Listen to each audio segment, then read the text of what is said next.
Hi everybody, welcome back to our channel. I'm going to do a little video on Hanauma Bay and what to expect and if it's worth seeing it.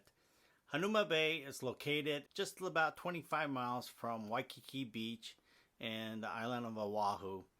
They try to sell this place as one of the top places to see. And when I googled the places to see in Oahu, that came up, and I'm gonna first explain a little bit what to expect getting into that bay. First things to know is that it's $25 per person to just get in. You have to make a reservation. If you're under 12, it's free, but kids over 12, you have to pay for them. And parking's $3. But the reservation, it's I think they hyped this place up like it's a must-stop destination, so it's really hard to get in.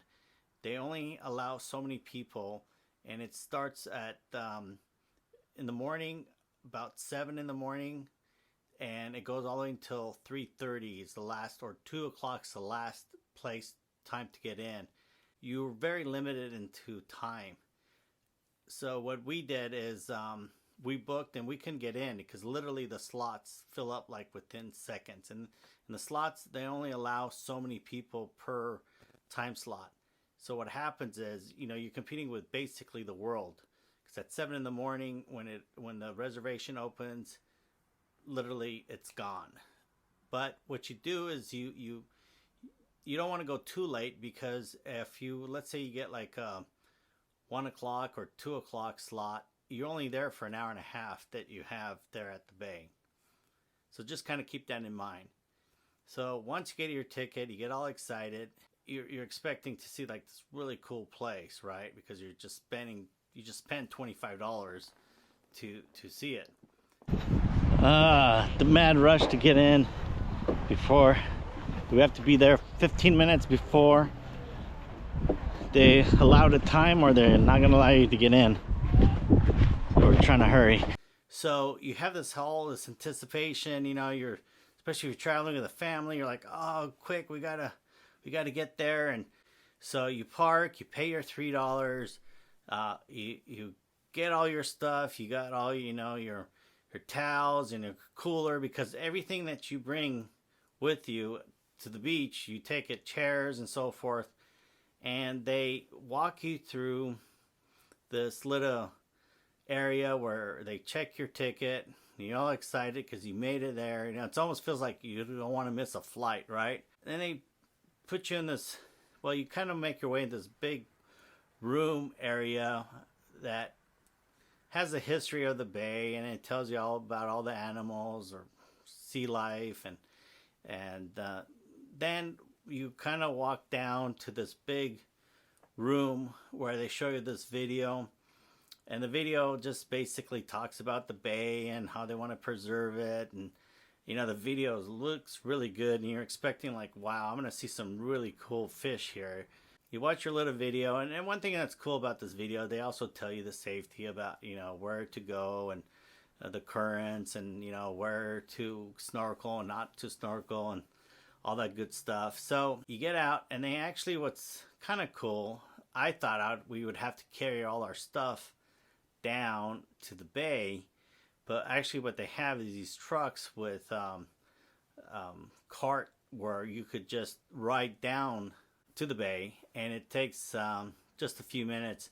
Yeah, I really like that, because I don't have to carry all the stuff, because I'm usually carrying all the stuff for the kids, and you know, the kids don't like to carry anything, they just want to run around. So it was nice to get in this car and just drive you down. So then you get down to the beach, and you find a spot to park yourself so that you could get your snorkeling gear on and go snorkeling.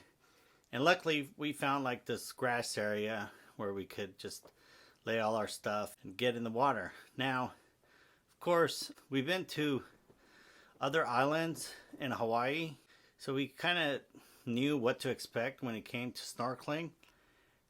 We got our stuff, and first, you know, the kids get a little excited and they don't really want to do it, but We convinced them and we explained to them they're going to see all these cool fish.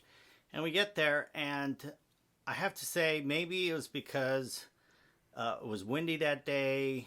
The water was really murky, and I wasn't really impressed. It was actually a little frustrating, a letdown to try to snorkel. And we had some family was there from New Zealand, so you're expecting them, you're hoping that they would see something really cool.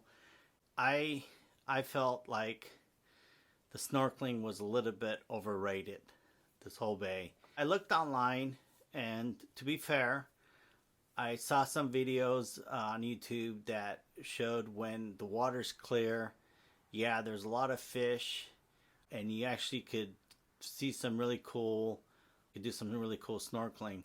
So, you know, looking back, would I do it again? Absolutely not. You know, even if they say, oh, the water's clear that day, and I feel more like it was a tourist trap. During the day, one of the guides told my wife and her sister and brother-in-law, hey, if you go further out to the right, and when you clear all wherever else goes snorkeling, you could see some really cool fish. And I was excited, and she ran to me and she's like, here, get, you know, let me get the GoPro. And I'm like, I give it to her, and I'm like thinking, oh, this is so cool. I'm going to get some really cool footage of fish while they snorkel. And I was really just jazzed about it. And also it was kind of cool because everybody was getting out of the water. So it was just them. And as a matter of fact, one of the lifeguards had to go out there and tell them to come back. And that's the other thing that I want to, well, let me just finish my thought. So later on, when I get home and I look at the footage, I'm like, I'll let you judge for your own self. I didn't really think it was that good. And yeah, there were some big fish, and I think that she saw a shark or something, a little shark, but the water was still very murky. But there's this anticipation at 4 o'clock, that place is closed down. So at 3:30, they're already ringing their bells and saying, we're closing in a half an hour. And they do that actually even at 1 hour. So there's this anticipation of like, oh, I got to get in there. I got to finish snorkeling. There's not this, you know, I'll just stay here, and then when I'm ready, I could go. And 4 o'clock, like literally, we were the last people out because my wife and her family are out there snorkeling. The place was just dead. And it was well, it was in May, but it was still plenty of daylight, and it just kind of feel a little shortchanged, like maybe like hold it until like 5 o'clock or 6 o'clock. But no, 4 o'clock, everybody's out of the water. You're already taking that little tram up, and you're getting to your car. I think it's not really worth it. If you're gonna be in Oahu, I wouldn't really put this on my list of things to do. The nice thing was that afterwards we went to this little lookout. We drove to it, and because it was our way where we were staying, so it was a little bit, we were staying away from Waikiki.